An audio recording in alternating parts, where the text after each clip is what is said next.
राजेश पिछले 8 साल से एक निजी कंपनी में काम कर रहे हैं और उनकी फिलहाल मंथली सैलरी 50,000 रुपए है।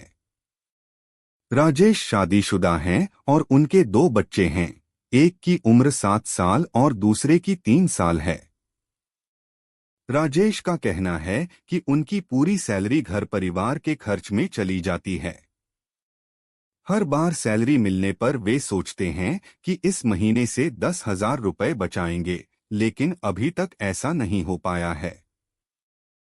दरअसल राजेश यह समझना चाहते हैं कि अपनी सैलरी और खर्चों के बीच संतुलन कैसे बनाएं, ताकि घर का खर्च भी ठीक से चल सके, बच्चों की पढ़ाई भी हो सके और भविष्य के लिए थोड़ी थोड़ी बचत भी हो सके। उन्हें यह भी पता है कि अभी सिर्फ एक बच्चा स्कूल जा रहा है, लेकिन कुछ साल बाद दूसरा बच्चा भी स्कूल जाएगा, जिससे खर्च और बढ़ेगा। साथ ही किसी इमरजेंसी में बचत ही उनका सहारा होगी। एक दिन राजेश की मुलाकात अपने कॉलेज के दोस्त रमेश से हुई। एक लंबे समय के बाद वे दोनों एक दूसरे से मिलकर बहुत खुश थे। उन्होंने चाय पीने और अपने जीवन के बारे में बात करने का फैसला किया। राजेश ने आसपास के इलाके में एक महंगे रेस्टोरेंट का सुझाव दिया, जबकि रमेश मिड लेवल के रेस्टोरेंट में जाना चाहता था। आखिरकार वे मिड लेवल के रेस्टोरेंट के लिए राजी हो गए। बातचीत के दौरान राजेश ने पर्सनल और वर्क लाइफ में अपनी उपलब्धियों के बारे में बताना शुरू किया।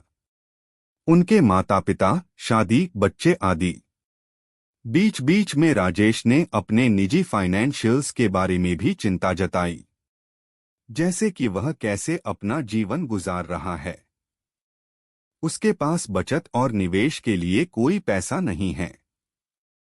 हर महीने सैलरी उसके खाते में जमा हो जाते ही बेसिस एक्सपेंसेस पूरे करने के बाद उसके पैसे ईएमआई पेमेंट्स पर खर्च हो जाते थे। निवेश के लिए कुछ भी नहीं बचता। अपने दोस्त की मदद करने के उद्देश्य से रमेश ने उसे अपनी फाइनेंशियल जर्नी के बारे में बताना शुरू किया।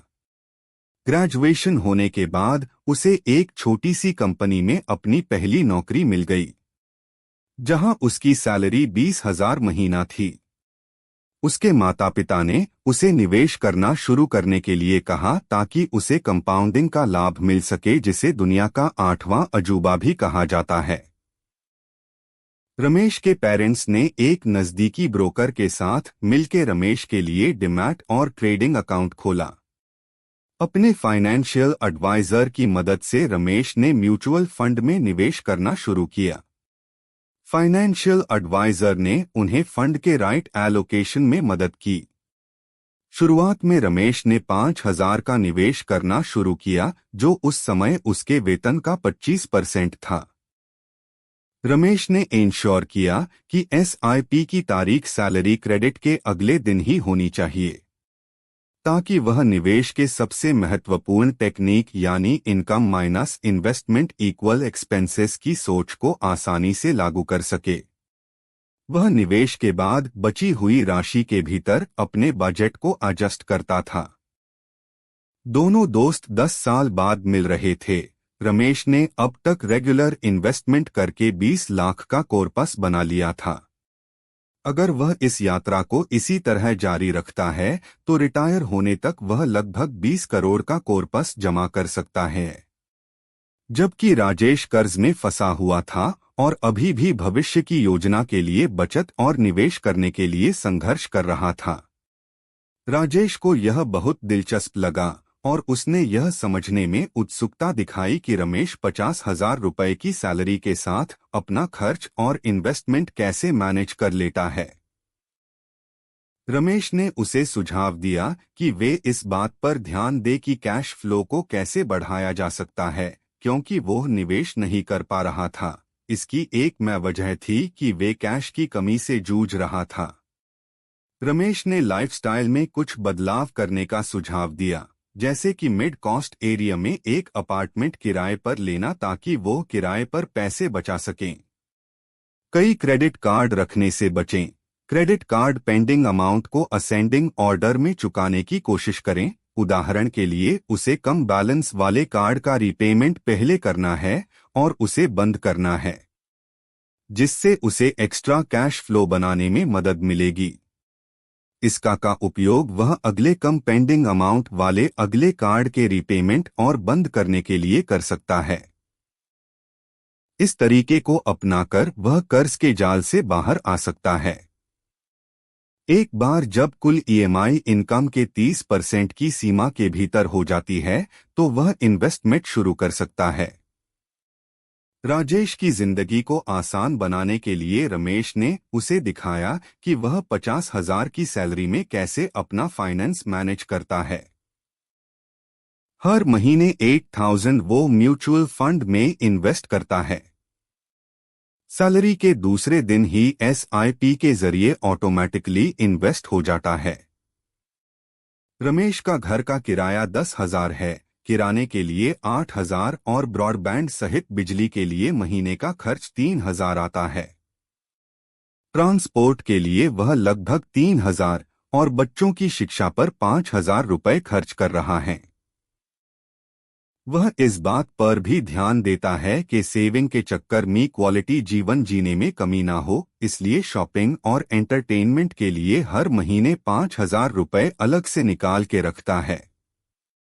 हर महीने 2,000 रुपए इमरजेंसी फंड, 3,000 रुपए टर्म और मेडिकल इंश्योरेंस के लिए और 3,000 रुपए छोटे मोटे खर्चों के लिए अलग रखता है। इस प्रकार रमेश अपने खर्चों में बैलेंस बनाए चलता है। दोस्तों, इन्वेस्टमेंट में कंपाउंडिंग दुनिया का 8वां अजूबा माना जाता है और यह केवल उन लोगों के लिए काम करता है जो इसे समय देते हैं। लॉन्ग टर्म्स इन्वेस्टमेंट न सिर्फ वेल्थ क्रिएट करता है बल्कि वे इसे काफी तेजी से बढ़ाता है। वेल्थ क्रिएशन में कमाई और बचत करने के साथ साथ इन्वेस्टमेंट, लोन मैनेज करना और रिस्क मैनेजमेंट करना शामिल है। अपना फाइनेंशियल टारगेट बनाए, चाहे वह रिटायरमेंट हो, घर खरीदना हो या हायर एजुकेशन के लिए फाइनेंस करना हो। फाइनेंशियल रिस्क को कम करने के लिए रिस्क मैनेजमेंट और डाइवर्सिफिकेशन बहुत जरूरी है। मुझे उम्मीद है कि आज का वीडियो आपके लिए मददगार साबित होगा। यह वीडियो फाइनेंशियल एजुकेशन के मकसद से बनाया गया है। आप जितना ज्यादा इन्वेस्टमेंट के बारे में जानेंगे, अपने जीवन को उतना ही बेहतर बना सकेंगे।